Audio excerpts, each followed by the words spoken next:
Mary at the foot of the cross. This is the moment when her son is crucified in the most brutal form of Roman execution, because both the Jewish and the Roman authorities want him off the scene. And Mary is described as being present at the foot of the cross. It's one of only two mentions of her in one of the four accounts of Jesus' life, John's Gospel. So it's clearly a very significant moment. And it was very popular as a focus for devotion, especially in the medieval period. Indeed, in the 13th century, a hymn called the Stabat Mater was composed and was very widely sung and known. And its opening lines are, at the cross her station keeping stood the mourning mother weeping. And that, I think, is what we see beautifully evoked here. Yes, in this 13th century work, we don't just have the crucifixion, but we have a number of figures. As you mentioned, we have the Virgin Mary at the foot of the cross, but originally in this sculptural group, we would have had another figure who's missing. We would have had the figure of St. John the Evangelist on the opposite side. And this figural group, as it's beautifully installed here, is meant to evoke how it would have appeared in the church for which it was made. It was for the Church of St. Moritz in Naumburg, in Saxony. And it would have been installed high up like this over a triumphal arch or a rood screen. So a very important threshold in church architecture. So it's perfect that we look up towards it like this. And I'm so drawn by the Virgin's gesture in this. It's so moving, isn't it?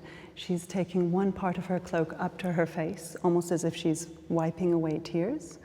And she's raising her other hand in a gesture that's a bit difficult to read. Yeah, it could be sort of trying to ward something off, or almost a protest at what's happening, couldn't it? Yes, it could be a kind of defensive gesture. Yes. But often when we see the Virgin Mary making that gesture, or indeed in ancient art, any figure making that gesture, it's an Ave gesture. It's a hail, it's a welcome. And I do wonder that if it is a welcome here, who is she welcoming?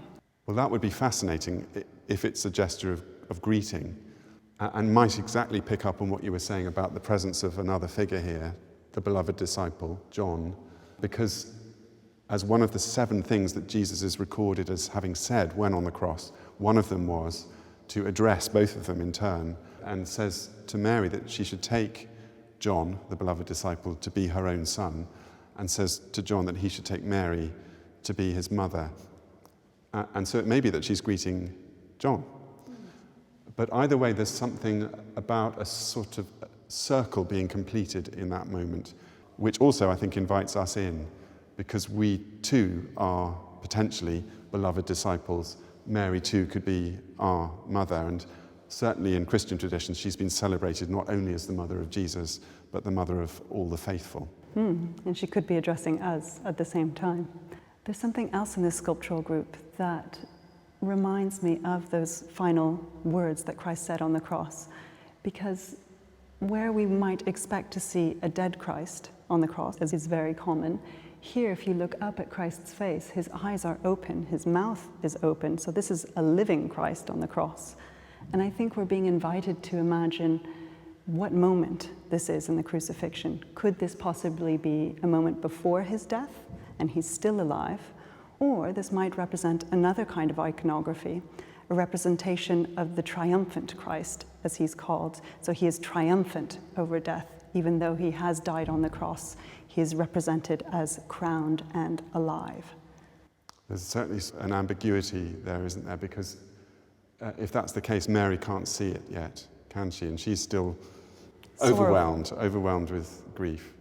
And that Stabat Mater hymn I mentioned describes her trembling, swooning, the sheer intensity of the grief she undergoes.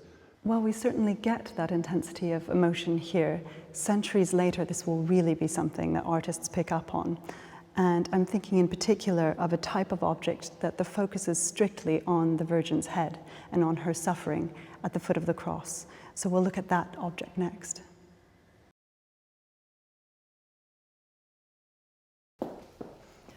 So this is the object I was thinking of when we were standing in front of that early 13th century German sculptural group. Now we've traveled in time to the late 17th century to Spain with this artist called Pedro Roldan. These types of objects are called a Mater Dolorosa, which is normally translated as suffering or sorrowing Virgin. And here I was imagining the entire moment of the Virgin beneath the cross distilled into this sorrowful, very empathy-invoking sculpture. You can see these extraordinary tears that have been affixed to the wooden sculpture. They're glass. And she also has glass eyes, so there's something especially naturalistic, particularly in the scale of this. She is life-size. And I think she's really inviting a really empathetic response from us, from the viewers standing in front of this object. I guess this moment could be that moment at the foot of the cross that we saw, but in a way it stands for all of her sorrows throughout her life. And it reminds me of a prophecy that's recorded very early in the Gospel of Luke, one of the 4 Gospel accounts of Jesus' life, where Mary takes the infant Jesus to the temple in Jerusalem as part of a ceremonial ritual. That this is what parents would do when their children were very, very young. And an old man called Simeon meets them both and prophesies both the sufferings that Jesus will experience later in his life, but then in the last little line, he turns to Mary and says, "And a sword will pierce your own soul or heart also."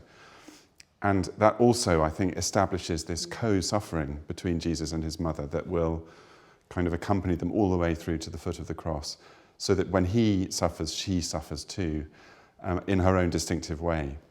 So these tears express so much of that accompaniment by the mother of her child in suffering, and so much of her own suffering as well.